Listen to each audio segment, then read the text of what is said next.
DeSantis is running to be the governor of Florida. And recently he made headlines after he attacked his Democratic opponent, Andrew Gillum, by saying that the voters in the state of Florida shouldn't monkey this thing up. Andrew Gillum is black, by electing someone like Gillum.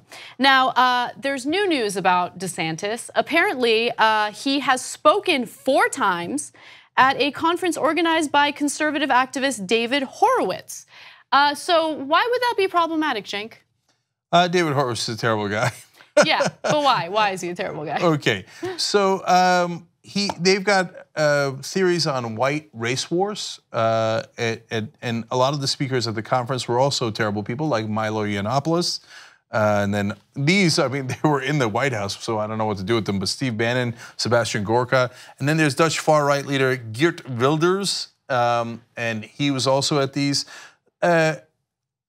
These guys say outrageous and terrible things on a regular basis. So Anna, I'm actually, like, I don't know what to do with this story, because so half of them are, I mean, Milo worked with neo-Nazis. Yep. While at Breitbart to put together the alt-right Bible in a sense, right?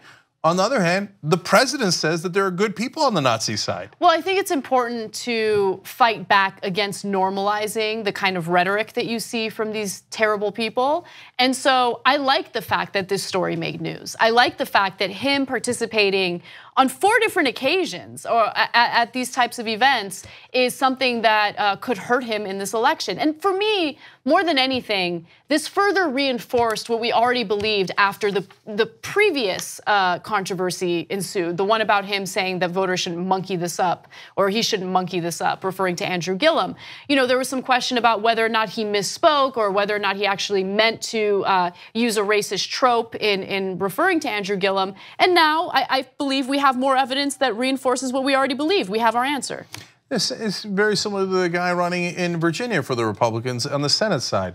And so constantly had wrapped himself in the Confederate flag, the Confederate monuments, et cetera. And then we found out that he's working with people who are white supremacists and had spoken at their events multiple times. In fact, had spoken with the guy who led the Charlottesville rally. So it was, guys, it was always a spectrum.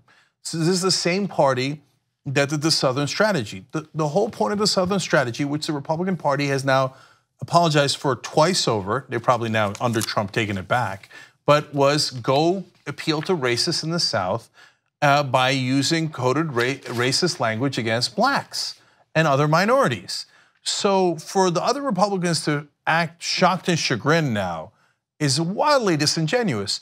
And so it's not at all surprising that DeSantis went and spoke to people at these terrible conferences over and over again, where they're having conversations about whether there's going to be a race war.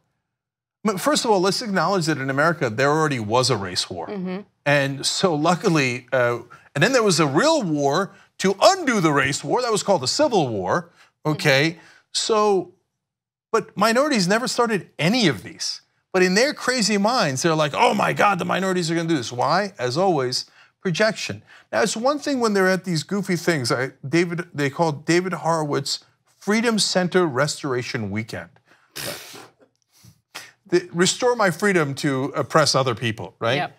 It's another thing when they become the president, running for governor, running for senator, and DeSantis, he didn't say monkey it up by accident the day after Gillum won. I have no doubt in my mind. The guy who goes to these events is the guy who says monkey it up to try to rally racists to his side. 2 easy ways to follow the Young Turks. One is hit the subscribe button down below, then you're a TYT subscriber. And second is ring the bell. And when you do that on YouTube, you're notified of our videos.